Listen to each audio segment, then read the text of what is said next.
అభ్యంతరాలు పెట్టినరు, చాలామంది అవహేళన చేసిండ్రు. ఇది అసాధ్యమని కూడా ఆ రోజు మాట్లాడినారు. కానీ ఈనాడు మన కళ్ళ ముందు ఔటర్ రింగ్ రోడ్, ఐటీ కంపెనీలు, ఫార్మా కంపెనీలు, అంతర్జాతీయ ఎయిర్పోర్ట్ ఈరోజు ప్రపంచానికి ఆదర్శంగా నిలబడ్డది. ఔటర్ రింగ్ రోడ్డు లోపల 2073 స్క్వేర్ కిలోమీటర్స్ ఏరియాలో 1,34,00,000 జనాభా ఈరోజు నివసిస్తున్నారు. మరి వాళ్ళందరికీ మౌలిక వసతులతో పాటు ఉద్యోగ ఉపాధి అవకాశాలు కల్పించాలి అని అంటే, అదేవిధంగా ప్రజలు అక్కడ నివసించాలి అంటే ఆ ప్రాంతాన్ని కాలుష్య రహిత నగరంగా తీర్చిదిద్దాలి. కాలుష్య రహిత నగరంగా తీర్చిదిద్దాలి అంటే నగరంలో ఉన్న పరిశ్రమలను తరలించాల్సిన అవసరం ఉన్నది. నగరంలో మూసీని ప్రక్షాళన చేసుకోవాల్సిన అవసరం ఉన్నది. నగరంలో మెట్రో విస్తరణ చేసుకోవాల్సిన అవసరం ఉన్నది.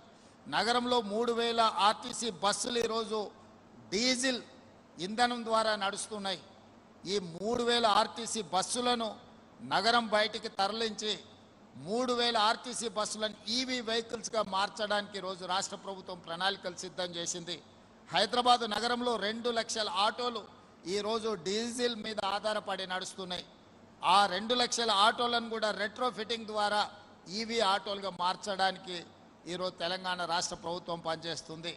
తెలంగాణ రాష్ట్రంలో కాలుష్యాన్ని తగ్గించడానికి రాష్ట్ర ప్రభుత్వం ఆదాయాన్ని కోల్పోయి తెలంగాణ రాష్ట్రంలో ఎవరు ఈవీ వెహికల్ కొనుక్కున్నా జీరో ట్యాక్స్, అసలు వాహనాల రిజిస్ట్రేషన్కి ఎలాంటి పన్నులు లేకుండా జీరో ట్యాక్స్ ఈరోజు ఈవీ వెహికల్స్ కొనుక్కోవడానికి అనుమతి ఇచ్చినాం. ప్రతి సంవత్సరం 1,500 కోట్ల రూపాయలు రాష్ట్ర ప్రభుత్వం ఆదాయాన్ని కోల్పోతుంది. రాష్ట్ర ప్రభుత్వం ఆదాయం కోల్పోయినా హైదరాబాదు నగరాన్ని అంతర్జాతీయ స్థాయిలో నివసించే నగరంగా తీర్చిదిద్దడానికి ప్రభుత్వం ముందుకు వచ్చింది. ఈరోజు ఢిల్లీలో ఉన్న కాలుష్యం చూసిరు, ముంబైలో ఉన్న వరదలను చూసిరు, బెంగళూరులో ఉన్న ట్రాఫిక్ జామ్లను చూసిరు, చెన్నైలో ఉన్న సమస్యల్ని మీరు చూసిరు. ఈ మెట్రోపాలిటన్ నగరాలను చూసిన తర్వాత హైదరాబాదు నగరాన్ని కూడా వాటిలాగా తయారు చేస్తే రేపు భవిష్యత్ తరాలకు మనకు అన్యాయం చేసిన వాళ్ళు అవుతాం. అందుకే ఈరోజు మూసి ప్రక్షాళన, మెట్రో విస్తరణ, హైదరాబాద్లో ఉండే పరిశ్రమలను బయటికి తరలించడానికి దాన్ని మనము కోర్ అర్బన్ రీజియన్ ఎకానమీగా నేమ్ చేసుకున్నాం. It is called cure. We wanted to cure this area, 2073 kilometers area we wanted to cure from pollution.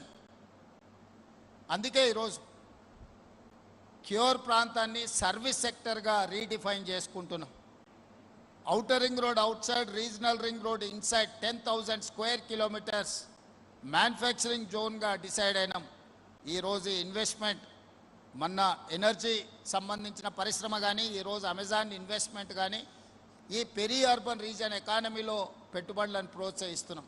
తద్వారా పరిశ్రమలు, తద్వారా ఇన్వెస్ట్మెంట్ రావడంతో లక్షలాది మంది నిరుద్యోగ యువకులకు ఉద్యోగ ఉపాధి అవకాశాలు దొరుకుతాయి.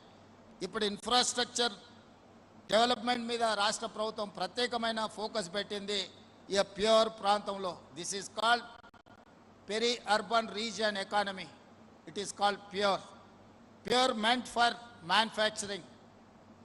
ప్రభుత్వము పరిశ్రమలను ఏర్పాటు చేయడానికి అవసరమైన వసతులను ఏర్పాటు చేసినప్పుడే అవసరమైన విద్యుత్ కావచ్చు, నీరు కావచ్చు, అనుమతులు కావచ్చు, భూమి కావచ్చు, సాంకేతిక నైపుణ్యం ఉన్న మేధాశక్తితో ఉన్న యువకులను ఇక్కడ మనము అందుబాటులోకి తీసుకొస్తే పరిశ్రమలు వచ్చి, పెట్టుబడులు వచ్చి చైనాతోనే పోటీ పడడానికి ఈరోజు తెలంగాణ రాష్ట్రాన్ని మనం ప్రిపేర్ చేస్తున్నాం. అదేవిధంగా regional ring road outside Telangana సరిహద్దుల వరకు rural agricultural region economy, it is called RARE. So agriculture ఎకానమీని కూడా మనం ఈరోజు అభివృద్ధి చేయాలని పాలసీ తీసుకొచ్చుకున్నాం. CURE, PURE, RARE, these 3 combination is Telangana rising 2047. This is what our vision, this is what our dream. Through our dream we wanted to reach by 2034 $1 trillion economy. By 2047 we wanted to reach $3 trillion economy, 10% of the GDP of this country. This is what our commitment, this is what our dream. All I need is your support. ముఖ్యంగా ఈ ప్రాంత రైతులను మనస్ఫూర్తిగా నేను అభినందిస్తున్నా.